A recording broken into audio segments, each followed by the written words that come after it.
Okay, here we are for the next video. Had a little bit of technical difficulties at the end of the last video. I'm not sure what was going on. It seemed like I was having trouble maintaining I don't know, like my CPU was crashing. There was that weird thing happening, and that was very strange.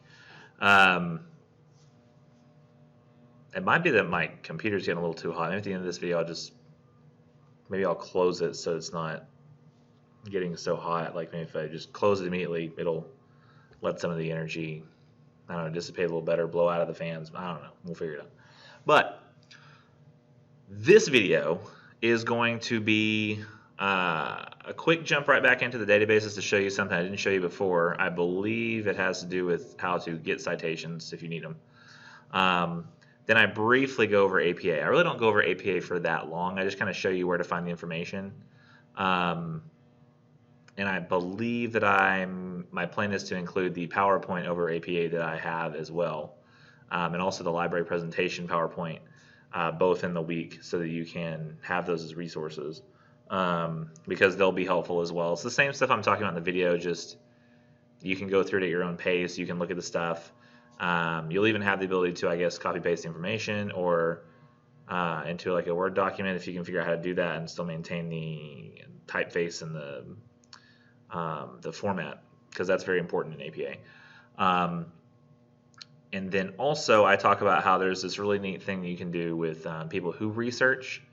If you give yourself enough time and you're not just using it for a paper that's needed on a moment's notice, you have a genuine interest in research that you find and you want to research that on your own, which that's the whole point of doing this research anyway, is to maybe help guide you all toward interest that you will have voluntarily, and that you don't just pick up interests and research topics because there's something that you would love to look at or not because I have to have this for my paper, I have to have this for my dissertation, but something you genuinely just want to research, because it's an excellent tool for that, kind of at the end for getting researchers to actually help you in that without having any financial burdens.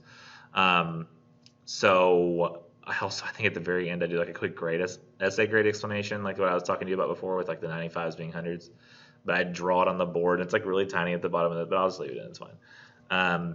So that is this video. This is the second video of the week. This is the only other video you'll have to watch. And I do wish you guys the best of luck. Don't forget to turn your essay papers, your research paper, or I'm sorry, essay 2s, the cause effect essay, over only one of the 3 topics and only one of the items within that topic. So like don't pick, likely effects of severe protracted shortage and then go with all of the things. Pick something like likely effects of severe protracted shortage of voter polling locations, and then consider like a nationwide or statewide crisis of that kind. So pick one, not like write about all of them. I think that's about it. See if I can manage the heat on this thing. It's a little hot. Keeps doing that. The fan is just going crazy. Is there something in there? I don't know, dude. But yeah, there's like something stuck. Maybe, I don't know. We'll see if we can figure it out. No, that's nothing. So bye. Or I guess again, the video will continue just in the past. Negative 12 months later. Log back in anyway. To the databases, I'm going to go to the PJC main website, and like I showed you the other day, I'm going to go to quick links, library services. I'm going to go to off-campus databases, put in my student ID, 8-digit birth date. Go to that database I actually told you was decent. Once again, type in my search, whatever it was. Does it say in the United States? That's interesting. That was actually, no, not this. That's a news article. Give me a real articles. That was the article I was looking for, yeah. Disinformation Resilient Society. So I'm going to go to the entry here. I'm actually going to click this because I'm going to talk to you about this in a minute and like what you can find out from this page after we talk about APA. So if you decide you want to use research for the cause effect paper, you don't have to. We're going to be using research no matter what on Essay 3, where you'll have to find 2 news articles. And you'll have to use research no matter what on the annotated bibliography in the research paper. And you'll have to find that research in these databases. The news articles can be found either on Google or on our database that has news articles. But it's totally up to you whether you use it for the third one. I've noticed that people tend to do better when they use it on the third essay, but if you don't use the research databases on the annotated bibliography in the research paper, you will not. I won't even read your paper. You have to use the research databases. So I'm going to show you some stuff about this, but after we talk about APA. APA is basically the format for citing where you got information. So if you end up using information on essay 2, the cause effect, you go, well, I just felt like I couldn't do this on my own. I went and found research online. If you do that, and you did it based on the way I told you, like making sure you had valid authors, valid sponsors for those authors that don't seem too biased, and then an audience that you're writing for is very clear and it's not going to affect the way it's written about. You felt confident about that information after looking at those things. You would need to still cite that information. You would say where you found it. In high school, you may have worked with MLA. Some of you may have never worked with anything before. APA is what we're using in this class because we've noticed that it tends to be most transferable to other classes after this one. No matter what your major, you're more likely to end up getting into a major that uses APA as opposed to MLA. APA is the American Psychological Association's Manual of Style. They have a lot of different rules about style in there and like the way you're supposed to do things, but there are a few different ones that are important to us that I'm going to talk about. And there's actually a slide that says we're going through it slowly, but I've noticed that going through it slowly in the past just makes it boring for everybody, so we'll probably just go through it fairly quickly. We're going to have to use research? Yes. I will be saying APA to mean APA style. Please stop talking. Pocket Style Manual. I have that here. This is going to be essential to doing APA. I think it's the green tab. Green tab is the one that has all the APA rules in it. Can you do this from a website? Yes, there's a website out there called Purdue OWL, and it's the Online Writing Lab is what OWL stands for, and it's at Purdue University. I believe Purdue is an Ivy League school, but I might be thinking of University of Pennsylvania. And here they have the Purdue OWL, and you click it. I'm already there, actually. And you can find the APA guide, and there's going to be all kinds of fun videos that pop up because you don't want them to be there, and they're like ads. And you can't make them go away, apparently, so I'm just going to ignore them. You know what I want to do? Inspect. Kill it. Nope, need more. Delete it. Go away. Die. Are you serious? Die. I will kill this. Son of a gun, this is resilient. My word. How far back do I have to go? Oh, there's the player. Why is it like not letting me do it? Die. God. Ridiculous. So the APA style introduction is here. They've got, it's going to pop right back up, isn't it? Stupid. They have like the APA style 7th edition that you can look through their rules and their formatting and style guide stuff. I've noticed that this is harder for me to use than this book. So if you have access to this book, that's the best. When I write, I have had a couple of graduate classes that I've taken since I've been teaching. And when I did those papers, I used this. I did not use the online resource because this is way easier to flip through and say, I know what I'm looking for. I just need a couple of pages I can flip through to find it. And it's got like a nice little index that tells you, oh, I'm looking for how do I cite a website. And it's you just find the section that so it covers websites and parts of websites, and then you find the one that applies to you, use the information it says you need. This book is super useful. And if you've already read everything for the week about that and you remembered everything, then everything I'm saying is almost useless. Let me see. I say I'm taking you through it slowly. I'm not. We're going fast. let me see. So one of the main things we talked about supporting a thesis already. That's why I skipped past that bit. I need to get one more book out. Hold on. I think I've got it over here.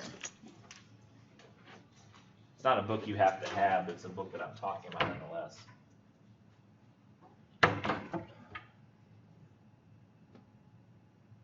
Well, I thought I did.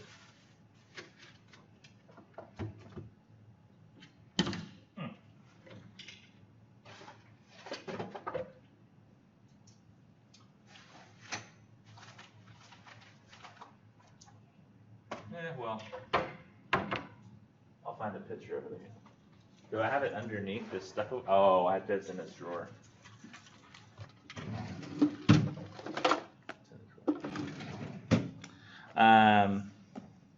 So, according to Hacker and Summers, in a research paper, you draw on the work of other researchers and writers, and you must document their contributions by citing your sources. That's kind of the whole point. When you acknowledge your sources, you avoid plagiarism, which is a serious academic offense. So what is plagiarism? It's a word that teachers throw around a lot, isn't it? Like, don't plagiarize, don't plagiarize. But plagiarism, according to Merriam-Webster's Collegiate Dictionary, 11th edition, to plagiarize is to commit literary theft. Not necessarily of literature, but things that are written, cited in MLA. It also involves presenting another person's ideas, information, expressions, or entire work as one's own. Basically, anytime you fail to cite quotations and borrowed ideas, fail to enclose borrowed language in quotation marks, or summarize someone else's ideas in your own words without citing those ideas, you're plagiarizing. So what that means is if you have a quotation, you have a sentence you've copy-pasted from a research article, you put it in quotations. Anytime you take exact wording that you do copy-paste, you have to put it in quotation marks to indicate that you've taken exact language. Anytime you're summarizing someone else's ideas, you may have heard back in the day when you were in like, I don't know, third grade or something, and they had you read out of the encyclopedias or Wikipedia, they're like, put it in your own words. And you're like, okay, so now I'm not stealing. But that actually still is considered stealing if you don't cite it. So you have to say, I got this summary that I made from somebody else's ideas from this article. So there's really no way around. If you've read something and you're using information from it, you have to cite that. Whether or not you use quotation marks like you use for copied and pasted sentences, or if you're not using quotation marks, you're just citing where you got it from if you've summarized it yourself.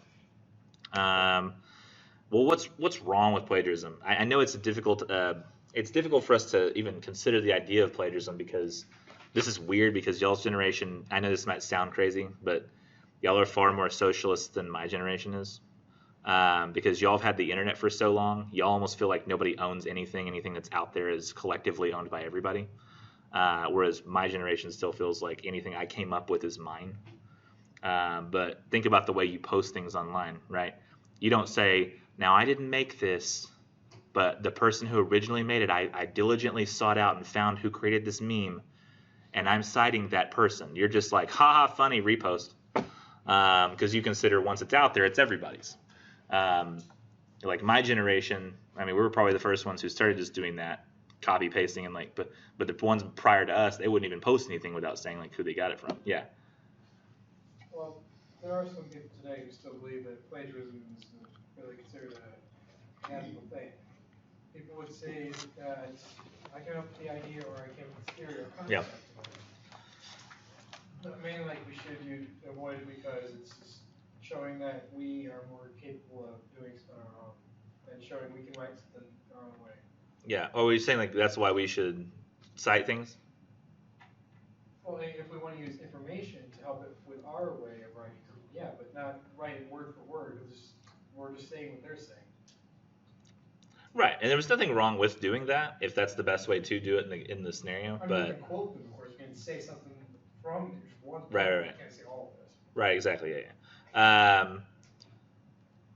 And really, that is kind of the problem, is that plagiarism is, according to this book here, thus a kind of fraud, deceiving others to gain something of value. While plagiarism only sometimes has legal repercussions, like when it involves copyright infringement, like violating an author's exclusive legal right to publication, it's always a serious moral and ethical offense. So taking something and saying from somebody and saying that it's yours. Think about any time that you've ever had a nice idea and then somebody took that idea and made it their own. I always like to think of the movie Bridesmaids. Um, and, you know, like there's that one like rich lady who decides to take the blonde girl's friend to France. She's like, I'm taking you to Paris. And she's like, what? That was my idea. Because she like had this whole idea where, oh, we should do like a Paris themed like a wedding shower. And the lady was like, Paris is so overdone. And that was exactly what the wedding shower ended up being themed. And she said she's always wanted to go to Paris. And so the lady takes her to Paris. And she's like, you basically stole all of my ideas for the wedding shower. And everybody was saying that she was the problem. And I was sitting there as an English teacher going, I don't know, she did kind of take her ideas and took credit for them. So to me, that's a form of plagiarism. But think about how much we hate that in real life when we have a good idea and then somebody else takes it and says it's theirs. Well, I mean, it's kind of like a little too free to say that, oh, everybody's ideas are everybody's. I mean, it's good to know where they came from. I was reading this morning about how there was the lady who came up with the word fission for talking about like a certain nuclear process.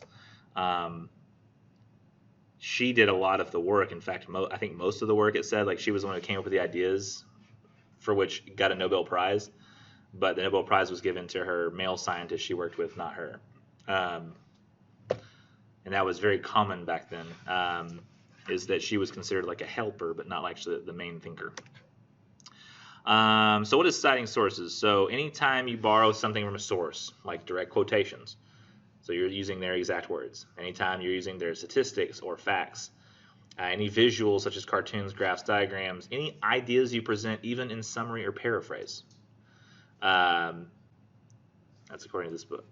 So see how I'm constantly like holding up a book and showing you, oh, this book. The idea is that I can go to Hacker and Summers, published in 2018, to page 182. And this makes things not just, I think it's not just great for avoiding plagiarism, but in giving people, it's a lot of work to do it when you're doing it, to really keep track of all the ideas you're using and then indicate that as you go. The one thing it does do, though, is provides readers later, who you should be writing for in the first place, not for yourself, but for them, a shortcut to find out where you got all of your ideas. So you do all that work so that they can trace your ideas back to their origins to verify their credibility. And I can look here, like you could say, like, well, was Nichols right about what he said that book says? You can look here on 182. It says,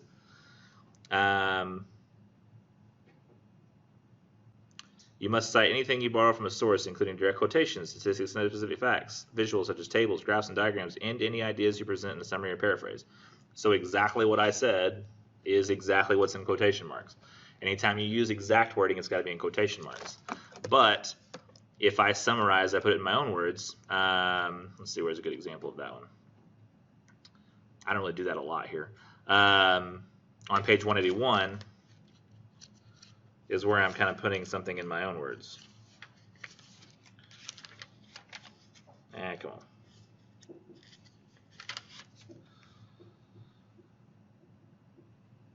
That's not a good one either. I'm trying to look for, I know I have somewhere in this, oh, I have a paragraph later that I show like exactly how to do that. But basically, here's how citation MLA works. It works kind of like you've seen here. You mention who said it, when they said it, what page number they said it on. If it's a direct quote, you put it in quotation marks. If it's not, you don't. And if you've already said something like, I cited from Merriam-Webster's Collegiate Dictionary,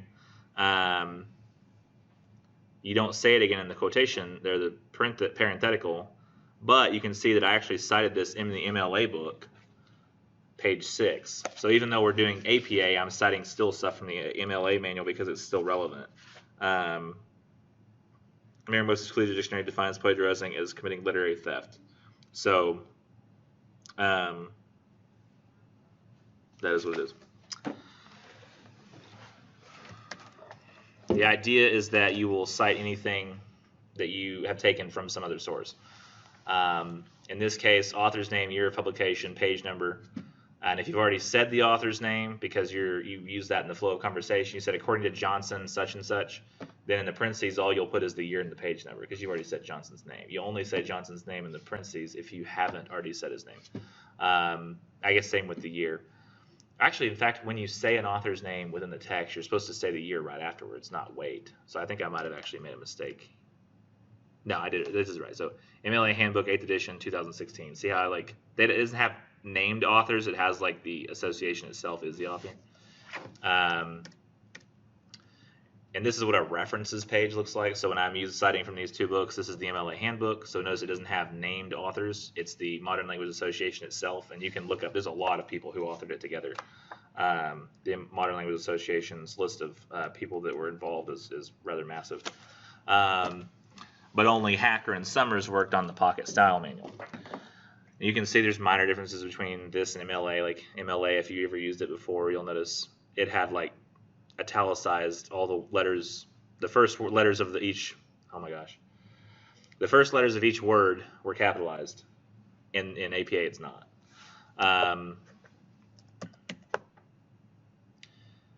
Now, avoiding plagiarism. So ways to do that. Anytime you use exact wording from a source, put that in quotation marks. So like this. Quotation, quotation. That tells me that that's the exact words that were used in that source. And then I didn't already cite the name, so I put Hacker and Summers, 2018, page 182. And that's how I'm able to get back to that page so easily and read that back to you. Putting summaries and paraphrases in your own words. So if you decide not to quote exact words, and I generally say like if you're not using any like three-word phrases, individual three-word phrases that kind of appear in the exact same order, then you're fine. But usually use paraphrasing to summarize a large chunk of something down into like your own words, or you're only using a few words from it, so you're not like using anything that you would have to quote. Now, if you're integrating sources, a lot of times it's easy to let the sources take over. You want to show that you're writing, but you also want to give credit where it's due, especially on the research paper. I notice a lot of students have trouble with this because you're arguing your thesis based on all the research that you've read, but you still want to sound like you're the one writing the paper. And that's not that hard, assuming that you just try really hard not to quote all the time. Try to summarize as often as possible and only quote when absolutely necessary. Whenever you think you might be able to summarize or paraphrase an idea instead of quoting it exactly, do that. Use quotations appropriately, so limit. Don't quote excessively because it's important that you're making the arguments and not just stringing a bunch of quotes together. That's like me paraphrasing the idea on page 186. That's in an entire paragraph. I'm putting in like 2 lines. Ellipsis marks can help as well. Like if you know you need like this whole quote here, but like you don't need the whole quote, you only need a portion of it. You can take out the bit you need in the middle, like right here, this long parenthetical about publication rights. I just turn that into a ... An ellipsis can get rid of something in the middle that's chunky but unnecessary when you still need the rest of the quote. Or to avoid having to quote all the way back to wherever the original usage of the pronoun was. Like if I go to the MLA book, page 7 right here, it says, actually, it is thus a kind of fraud deceiving others to gain something of value, because earlier in that paragraph it had already said the word plagiarism, so instead it says the word it. But instead I use brackets to indicate plagiarism right there. Because that's what the word is supposed to be, because I'm substituting out the subject of the sentence that's not specific to the one that it's actually talking about. And news articles do this all the time, if you ever read ones. Like, I mean, I don't know that he ever has done this, but let's say, like, remember that time when, like, Kim Kardashian got, like, robbed of, like, a necklace or something when she was on tour? I can't remember exactly how she got robbed. And let's say that somebody interviewed Kanye West, and in the article he wasn't saying like Kim Kardashian the whole time, or even Kim. He was calling her by her like her pet name. So like, I don't know, Boo Bear or something. I don't know what he called her. But let's say that he was constantly throughout there saying, I'm so worried for Boo Bear. I didn't know if Boo Bear was gonna be okay. Well, they can't put Boo Bear all over the article. People are gonna be like, what the hell? What? Who is this? And they don't want people giggling while they're reading their serious article about somebody getting robbed. So what they'll do is every time he said Boo Bear, they'll take brackets and they'll put Kim Kardashian or Kim. So everybody who's reading the article knows that, well, he said something else, but what he meant was Kim. I mean, shoot, he may even have a really bad nickname for her. Something that's damn near inappropriate. But they can just take it and switch it out with the brackets because they know that's what he's talking about. The brackets can switch out for the word that's intended. You just can't change the meaning, which I had a student do once upon a time. If you have really long quotations, here's the thing, is a lot of students will be like, well, I can just use quotations to write my whole paper, but I don't really have to write that much. The problem with that is anytime you have a quote that's longer than 4 lines, you have to set it off on its own in its own little paragraph that's by itself. And that very obviously shows that you've got a lot of big, long quotations that aren't you. And if that's the case, you have to like tab it over. It has to be all by itself. The page number comes at the end outside the period. Like the rules are all different. It's very confusing to use, so try to use that as sparingly as possible. Another thing is when you're using quotations constantly, if you use like signal words to indicate that source information is coming, like you say acknowledge, like Johnson acknowledges this, or Hacker and Summers believe this. Use different words instead of just constantly using the word says, which people do a lot. Johnson says, Smith says, Thomas says. Use different words that kind of convey that same meaning, but in a more specific way. Now with documentation style, this is kind of what a references page looks like in APA. This is not like a real specific, this is kind of showing you just kind of a broad reach. So this is like what a lit reviews references page would look like. So you have like a statistics link from a website, a book written by an author, an article from, it looks like either a book of some kind. I think it's like an article from a book, but the book was published online. This was somebody cited lecture notes that are provided on a faculty website. This is an actual like legal act in Australia.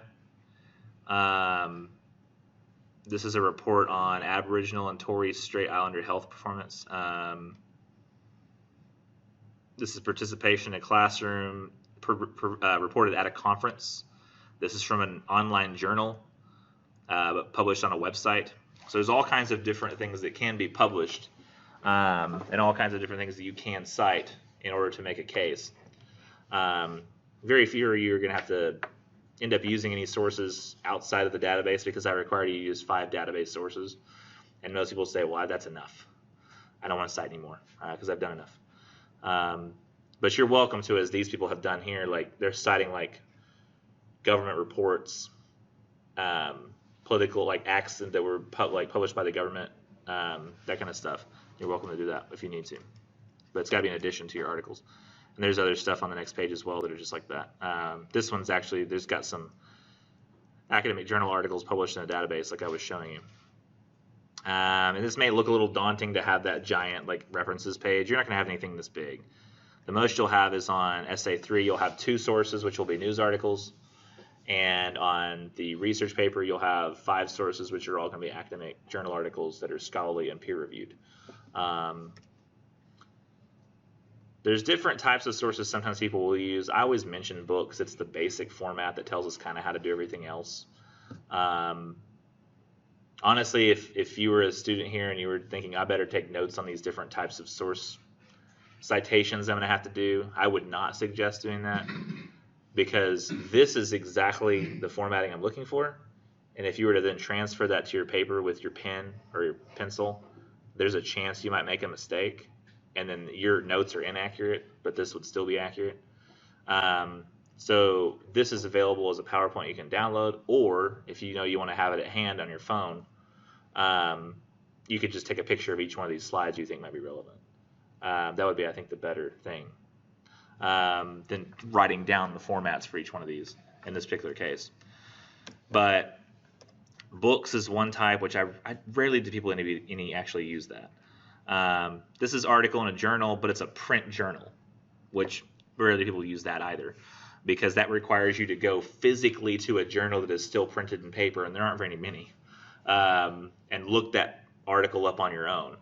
So very unlikely they'll actually do this, but notice that almost all of these sources have the same stuff. Authors, year are the first things, because in APA they realized that how current information is very, very important, so they put that close up to the front. You remember in MLA, that year was almost always near the end.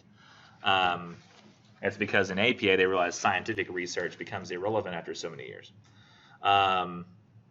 Then you'll have, in this case, the title of a book is in italics, but in this case, you do the title of the article first, then you do the title of the journal. And journals are different because they come out periodically, so you have a journal, like a volume number, issue number, the pages. And book, you'll just have the publisher, the state, and the year. So there's different concerns for different ones. Article in a newspaper from the web. I would say this is definitely one that I would take a photo of if you're going to take photos, because this is one you'll likely use on essay 3. Notice it's got basically the same stuff, but there's more information usually provided on a newspaper. Authors, so it's got year, month, and day. So you would actually put like 2018, and you would say like January 23rd. So it's got the title of article, the title of the newspaper, and retrieved from what URL. And URL meaning the website name, basically. And you don't have to give the full website address in APA. You just kind of give where it was found, and then the assumption is that you could Google with the URL and find that article at that website under that title. Hopefully that's actually true. Like if I went out and tested that, that's the whole idea behind APA in the first place, is I could go cite csmonitor.com and then type, what was it? 15 minimum wage will lead to robots. I could just copy like this part of it. Minimum wage will lead to robots. Put that in my quote. Because when you put something in quotation marks on Google, it searches for that exact phrase. So if I enter, hopefully that will find that article, and look, it did. So from May 26, 2016, is that my same article? Yes. And I click it, and I can read it. And it's probably going to tell me, you have one free article left. I hate freaking online newspapers and stuff.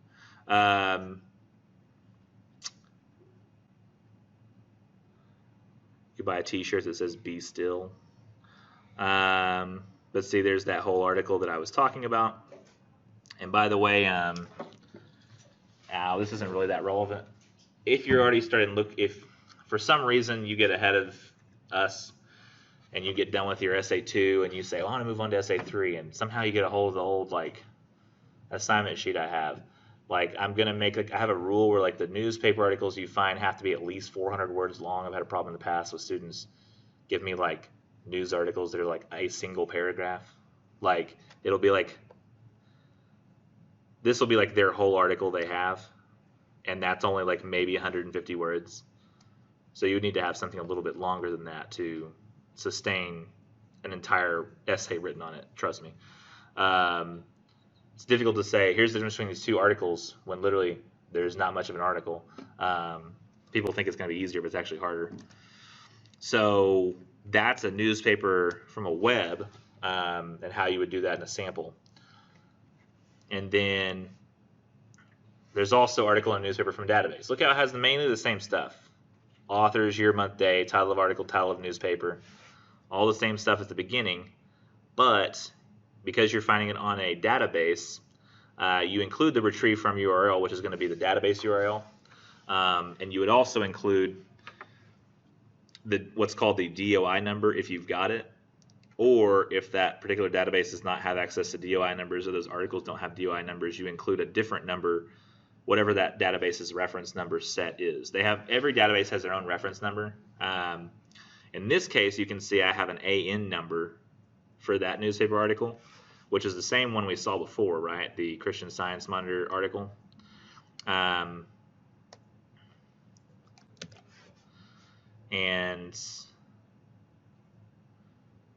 you notice I haven't included a URL because, well, at this point I'm actually going to see if I want to change this, because literally the database has changed the way that they display URLs year after year.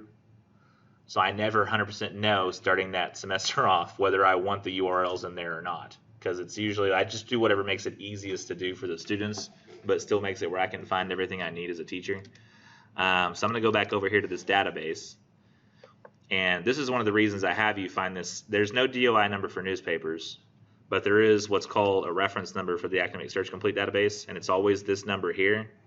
If you look, this article here that I showed you has an accession number, that number right there. It also has a DOI number. If you have a DOI number, you include that. If you don't have a DOI number, you include the accession number, and you put the letters AN in front of it, and here's why. if I go on this database and I paste in that AN number with an AN, the letters are there, so are the numbers, and I have a space between, and I hit enter, it takes me directly, oh, it's because I searched for scholarly peer-reviewed academic journal articles. That's not going to help. I need to go back to a main search. So I'm going to go all the way back. Well, let's do a new search. That'd be helpful. Oh, no, I don't want to do that. Can I do this? And then go to, is this a brand new search? Reset. There we go. Let's do this. Let me go back to my other article that I was on. So let's pretend we show up here for the first time. Oh, you've seen nothing. Here we are. If I have AN and then I have that number that was over here in this citation that I made, and I hit search, then it brings up the newspaper article that's in this database, and I can click it, and I've got all the entry information that I need. I've got the HTML full text right here, and I can read the article without all those stupid ads in it that slow your computer down and make it go zzz. Do you have computers that do that? Like the wheeze? Whenever you go to websites, have stupid ads on there. There's like 15 videos. You can use ad block, but I don't believe in that. It does it with the like PlayStation 4. When I go on YouTube, the commercials, you can hear PlayStation. PlayStation freaks out. Is my PlayStation not the phone or something? I usually felt the same way. There was some game I would play where it would always freak out, or it was like when we had to close down like one of the video apps and like reopen it. It would go like freak out. So you can use that accession number that's always on the detailed record page, and notice that this is exactly the same. So I didn't have a DOI number for this article. What I had was an accession number. I just used the letters AN and then copied that number and put them right here. And that's what you do if you don't have access to a DOI number. If you do have access to a DOI number, you put https://doi.org/ and that number there, and usually it'll be included for you. You'll see it that way, and I'll show you where. So that's a newspaper in a database. Article from a journal in a database. I already showed you article from a journal just on paper, but nobody does that. There's almost nobody finds those. But people do find articles in a journal from a database, and it's probably the most common type of research that you'll actually end up using in the class. Notice it's got a lot of information, but I'm about to show you something that's going to make that not so scary. So I have here author's year, title of article, subtitle of article, title of journal, volume, issue, page numbers, a DOI number, or the accession number. If you don't have access to that from whatever database you're using, my gosh, it's so complicated, isn't it? But the one cheat thing I kind of wanted to show you that I want to show you until we actually got done is, let's say that I was over here on this article for minimum wage. You know, I don't have access to a DOI number. I just don't. On this one, I have access to a DOI number, but I've got to build all that stuff myself? No, you don't. The databases are a wonderful, wonderful place.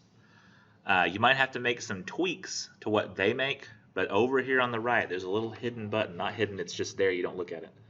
This says Cite. So if you click this little button, it'll bring up a little window. You scroll down to APA. Don't do the first one because that's Brazilian national standards. That will not be correct. And I'll be like, what is disponível em? It's different language. You scroll down to APA. You copy this. You go to Microsoft Word or Docs if you're some kind of online heathen. Okay. I don't know how I opened two of these at once. It's very strange. And instead of just pasting, which is the way a heathen pastes, notice how it comes in with all the gray. You see all that gray? Like, what is that? There's proper pasting that you can do. On Google Docs, it's super easy. You can do something called Control-Shift-V. When you do that on Google Docs, it'll paste the text in with no formatting. I don't know why that's not available on Microsoft Word, but if I do it on Microsoft Word, it never works that way. Control-Shift-V. It's like you touched nothing. I just did it and nothing happened. Microsoft Word wants something else. So I'm going to type the word references here. Let's pretend I'm actually doing a research paper. And then I hit the left button, but I just did it with the keyboard shortcut, Control-L. and it's got different options under paste. I always think the best one to do is you look through the different versions and pick the one that's best, and it's usually merge formatting. This one says merge formatting. That one looks the best because it keeps track of the italicizing that you still need. It keeps track of the it gets rid of that gray background, and it keeps the font in the proper font for your document. It changed it from whatever it was to whatever this is. But if I do just text, it doesn't do my italicizing. If I do keep the web formatting, notice that the font's wrong, the background's wrong, everything's wrong. So I do merge formatting. And then there's one thing you have to do on a references page. They look the opposite of normal papers. Normal papers, they indent the first line, and all the rest of them are over this way. The first line of a paragraph is indented over that way, and the rest of it's lined up with the side. Citations are the opposite. Citations do a hanging indent of a 1/2 inch, and they're double spaced. So it looks like this. And that's how citations look. But now I have basically a correct one. The only problem is in APA, you're supposed to have the first letter. You can tell this by looking at my sample, and you could tell this by looking at your hacker book if you haven't already read the stuff you're supposed to read for this week. You can see that my journal article here says Workers and Automata, a sociological analysis of the Italian case. You capitalize the first letter of a title, the first letter of a subtitle, and any proper nouns that appear during there, so like Italian, but the rest are not. And you also capitalize the first letter of every important word in a journal title. So they did that in the journal title, Cosmopolitan Civil Societies, an Interdisciplinary Journal. What they didn't do is do the proper capitalization in the regular title, Towards a Disinformation Resilient Society, still capitalized the experience of the, and now Czech Republic, that is a proper noun, so I leave that the same. I don't know why the algorithm can't figure out to make that change, but it can't. So that's about the only thing you'll ever have to manually change. But notice it plopped in DOI number for us automatically. Didn't have to worry about it.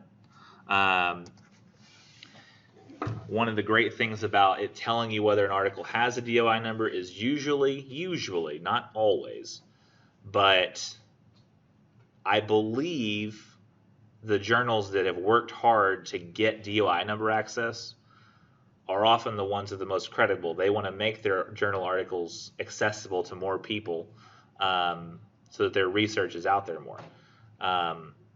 So having those DOI numbers, a journal is often ends up being one of the more credible ones. It's not always the case, but if you find a journal that does not have a DOI number, it might mean that the people were rejected for DOI number access, or never reached out for it in the first place. And to me, that almost says that it's not something that you maybe could trust as much. It still pops up in the scholarly peer-reviewed journal articles, though, which means that, have I even talked about what that means yet? Like why those are better? Remember when I was talking to you about authorship, sponsorship, credibility, that kind of stuff in the audience? So the way a scholarly peer-reviewed journal article works, and one of the reasons we check this box on the database, so if I go over here, when I did this search, I checked this little box. Basically, this journal, which is Cosmopolitan Civil Societies, an Interdisciplinary Journal, is published somewhere. I really wish here we had an access to a database that we don't have access to, but my wife has access to at A&M Commerce. I believe it's called Ulrich's Web, and that database lets you look up whether a database is peer-reviewed and where it comes from. So even if you are looking it up on Google Scholar, you could find that information out. And a lot of times, students who don't provide me the information for like DOI, I have to go look that up on my own and see whether that's and it helps too when you're doing your own research outside of school. You can tell whether the internet research you found is useful or not. But a scholarly peer-reviewed journal means that experts in that field are the panel of people who decide what articles get published. So you have a bunch of people in who were, I don't know, it might be useful to like to go to the website here. Do they have a website? The author's got his email address here, his Gmail listed for us. It's published at Palacky University in Olomouc, Czechia, or that's the author's affiliations. It's at the University of Technology in Sydney, Australia. And this is an article published about the Czech Republic. So what I can go do is I can go look up the University of Technology in Sydney. I can see the people who are on the panel of that journal. I can see what things that they've published. And what that lets me do is track down every single author, verify they are the credible people they are, see if I trust them to be publishing the articles that they publish in this journal. And I know what happens is there's usually a panel, and they're all given copies of articles, and they'll read through the article, and if they say, oh, there's errors here, they'll report those errors, and they'll pass it to the next person. If two people find errors in it, they just won't, they'll say that's off the pile. And they'll narrow it down to only the ones that all 5 of the people or 6 of the people on the panel agree are worth publishing because they didn't find any errors in it and they seem to be credible pieces of research. Their data made sense. They're not using outdated concepts. So it really is like making sure that only the best information gets through. Things like newspaper articles and the news media that we see on television, it's not like that. This all is published by almost all the scholarly journals in America are the result of public tax money that we pay that then goes into the Department of Education. That money then goes out to budget public universities, and those universities take that public money that they're really not required to do anything specific with. Like there's no motivations. Like if you work for a news corporation and that news corporation says you damn better not say the word Bernie Sanders on air. And you can't say the word Bernie Sanders on air. You can't do it because they say we will fire you if you do. And that's actually something that's happened lately at MSNBC. It's really funny. Meanwhile, Fox News is putting him on the air, which I thought was very strange. Yeah, MSNBC won't say his name, but Fox News is putting him on the air. Very strange. But the news media, they're trying to get you to look at ads. That's their whole goal. Because people are paying for ad space. They need you to watch the news, so they put fantastic stories on there so you'll watch them. Same with news articles. They will publish the most crazy titles to get you. Look at this. They are not interested in whether you read this article. Towards a disinformation resilient society, the experience of the Czech Republic. Riveting.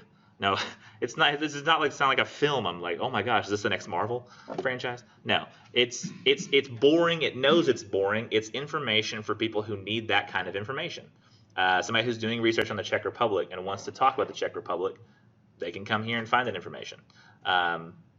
This is a journal that specializes in civil societies, but with an interdisciplinary approach. So whether the math, the sciences, history. So various types of research in those fields get published here, and it's got experts only who decide whether to publish it. And they have no people they're beholden to. There's nobody who says you have to publish this. So what they end up publishing is just the research that people submit to them that they think was the best research. Things that they would be willing to put their name beside and say, yes, I helped that get published. Something that they were proud enough of, felt confident enough in the accuracy of that they would allow it to be published in their journal. And one of the things is scholarly peer-reviewed journals, when you check that box, it gets rid of things that are called, I don't know if you have a name, if they have a name for them, but there's journals where you want to get published and you're like, I want to be published in a journal. You can pay to get yourself published in an academic journal. They'll ask for fees. They'll say, pay us $100 and we'll publish you.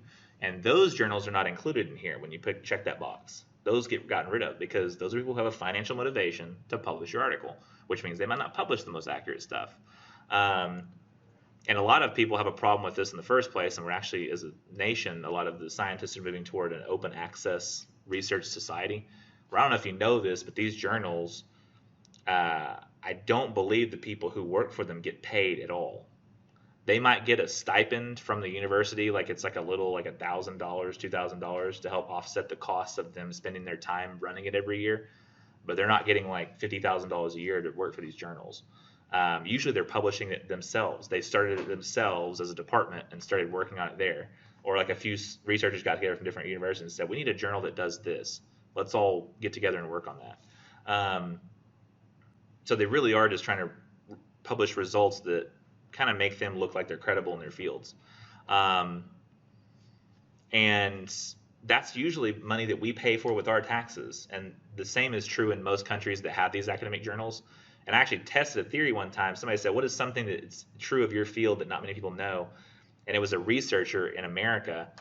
And she said, not many people know that we receive no actual money and have no responsibilities from the publishers who publish our journals on their websites, because the research at that point, we actually still own it in America.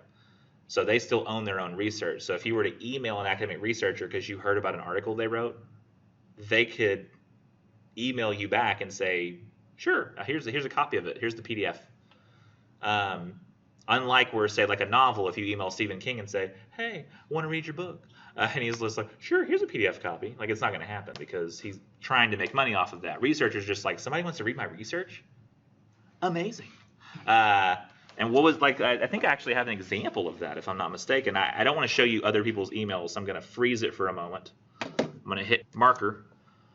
I sent an email one time to myself, and the title of this email, I'm sorry, it's very hard to see. The title of the email says, is this true? Email a research professor for their paper and they will send it for free because research publishing is a racket that only financially supports the publisher itself. Because it was published on Reddit as this like picture of a tweet. Oh, please tell me the tweet's still there. Yeah, it said, what's something that seems obvious within your profession but general public seems to misunderstand? So they said that $35 that scientific journals charge you to read a paper goes 100% to the publisher, 0% to the authors. If you just email us to ask for our papers, we're allowed to send them to you for free, and we will genuinely be delighted to do so. So I was like, that sounds nice. So I said, well, hey, I work with research all the time as a teacher. Let me ask. I have students who do that as well. So I emailed this one researcher about an article because she published Reducing Native Advertising Deception, Revisiting the Antecedents and Consequences of Persuasion Knowledge in Digital News Contexts. And I asked her, I said, Dr. Amazine, I'm an instructor of English at a rural community college in Texas. I'm interested to read your article written by Wojnicki, Reducing Native Advertising Deception. But at my particular institution, we don't have access. Community colleges in Texas are funded mostly by their tax bases who must voluntarily vote for more taxes to provide additional funds. You can imagine how much worse that has become since the recession. I was wondering, is it possible to send a PDF copy of your paper from Mass Communication and Society in any form in which you have it available? I once read a post on Reddit that said that you can do this. And she says, thanks for your email, Chris. You're accurately informed. Attached is the article you requested. So you'd have to, it says like online, like, oh, $50, come, you can have access to the article. You just email the professor, they'll send it to you for free. Granted, the database won't have the free citation that way. So you have to make your own citation. But, and this is great too. She says, also, in case you hadn't seen it, here's a public-facing write-up of a related study I have. I'll send you that paper too if you can get past the paywall, or if you can't get past the paywall for the article. So not only that, she was like, yes, I have this paper and another one that might interest you. And if you were doing a research paper, that would be really useful because, hey, 2 articles, same topic, same person. Although on the research paper, admittedly, I do require you to have 5 different authors because I want you to spread out your authors so you have the most likely chance of having different opinions from different people. So you would have to have 5 total still with them. But it'd be useful for like moving on and like getting a degree, like a graduate degree or something. So I just thought that was the coolest thing. When I found that, I was like, that's amazing. I can email anybody I want anytime in America, research institution, and they can just email with their paper and have no beholdenness to anybody else. And they're going to be so much happier to get this email from you than they are, I'm going to be late to class. My car doesn't exist. And you're like, yeah, okay, whatever. But they're like, somebody says, I want to read your research voluntarily. And they're like, what? Yes. And then like, you didn't respond to my email about me not being there. I was like, oh, did I not? It's how strange how that works. So let's see. So you have the citation thing you can do on this database. You also have, for most of these journal articles where it has a DOI number, it also provides the PDF copy of the way it actually would have looked in the print version. So you have legitimate page numbers in the way that it would have looked if you were flipping through it that day on an actual paper copy. And sometimes the really good journals are super long, like this one is, 27 pages. But almost all of them have some sort of abstract that summarizes it for you, so you know the basic idea. and they have like an intro that introduces the concept for you so you understand like, hey, what's going on in the Czech Republic? Why are we looking at this? And then near the end, after they've done like their data gathering and their other stuff, they'll often have what is called that's actually still going. Let me see. They kind of summarize the whole idea. Then it has at the end what their conclusions were from the study. So you can see like after they've done like this research, what their conclusions were from it. So the idea from all of this APA discussion, is you're going to be using research. You're welcome to use it in the cause effect paper if you want to. You don't have to. If you do, you need to go find this that I have in my PowerPoint stuff, my lessons, and cite things like this, or use this Hacker and Summers book that has the same APA information I mentioned here. And then I have a references page for mine as well. Haha. My suggestion is do not write a paper, then go back and try to find research that will fit with your ideas you already wrote. That is the worst way to write research papers. Literally, there's no pressure here. You read the research. Let's say you're writing a paper on abortion. The theory is you would say, oh, I don't know what I think about abortion. What do the authors say? Abortion is beneficial in society because of this, not beneficial, beneficial, not beneficial, not beneficial. And you're reading articles and they kind of point in a general direction. And then you go, oh, okay. So according to the authors, this, and this, therefore our conclusion should be this. So your thesis then becomes whatever the research seems to indicate. And then your paper just uses the research you read to prove that point. So there's really not a whole lot of effort you have to do. You just read what they say and report what they say and say this must be the direction that we're supposed to go. The problem is if you try to go in with an idea in mind of here's what I want the point to be, and then you try to find research to make you look right, yeah, it's going to be a lot harder to write your research paper. So it's best to choose something that's not you're not married to. You know, like if it's an idea that you say, yeah, no matter what I read, I'm not going to change my mind. Well, then don't research that, obviously, because you want something that your mind can change based on the research. What was it there? I think it is this video. Oh yeah, I wanted to mute the sound because it's like a preacher. Now, and I can't I'd like to give a this demo. guy has like, if you write with it's coming through my phone. Excuse me, with the This guy's bad got planner, 2 because jars. if we look, I saw this like at a church camp once. all He puts the video sand in games first, and he that tries to put in could- all the rocks. The sand is like your opinion, right? And then the rocks are like the research, this is or foundation. like the quotes and stuff. And the research itself is the big rocks that have to go on the top. The problem is And I your say three foundation things? should always go in first.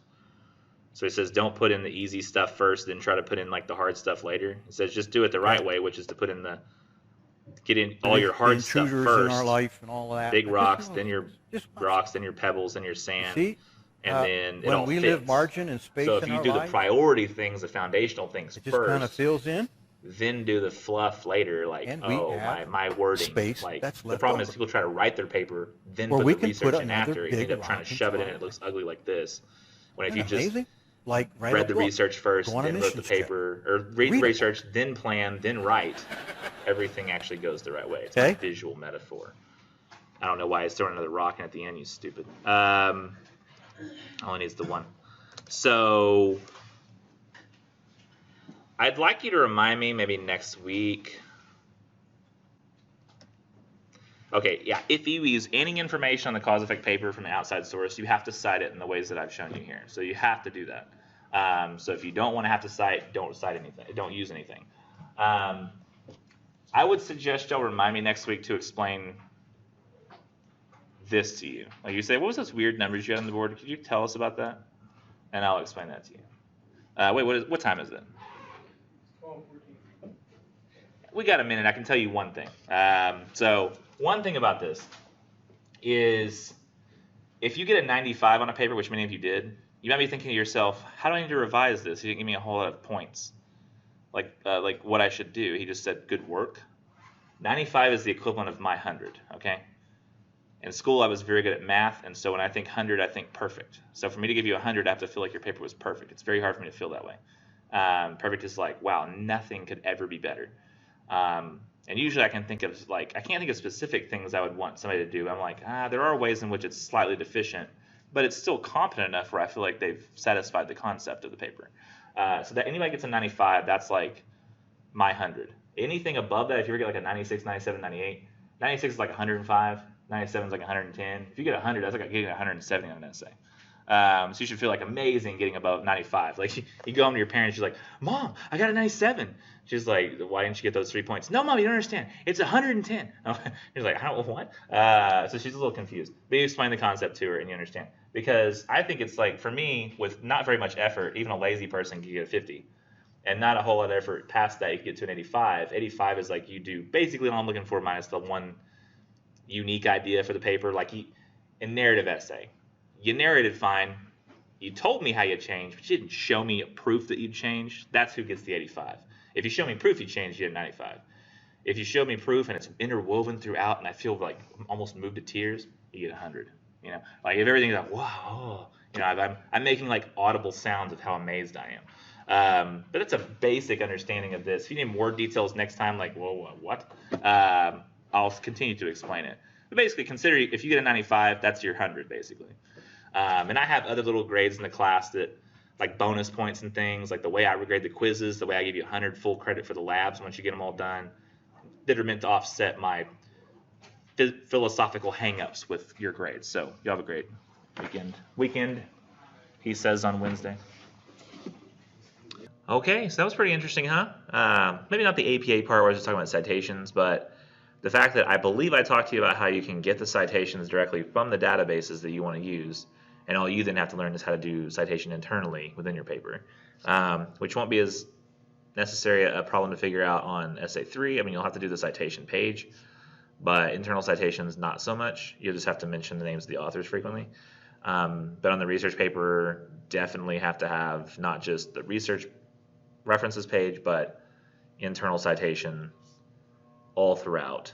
And it's got to be accurate, and if it's not accurate, it's going to be a problem.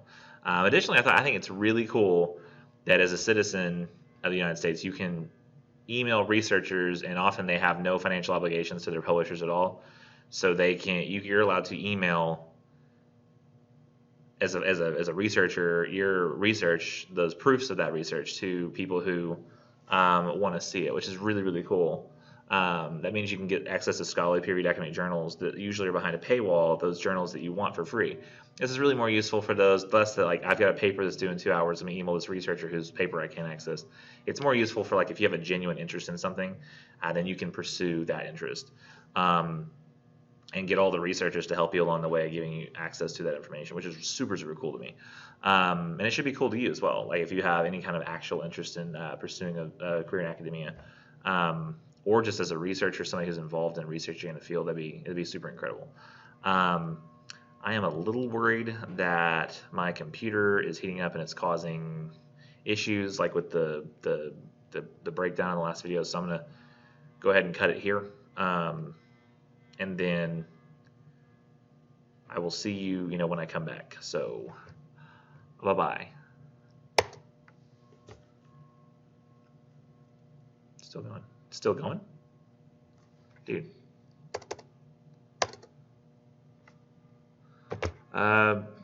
Okay, so I guess the camera's not going to shut off, so I have to just cover it up with something. Okay, bye. See you later. Bye.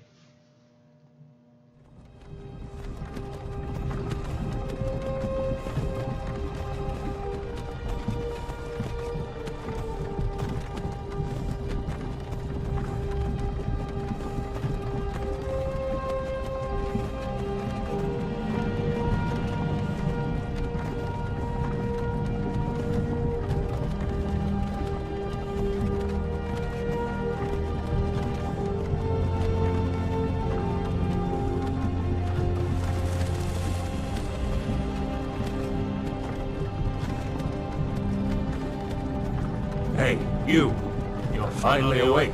Yeah.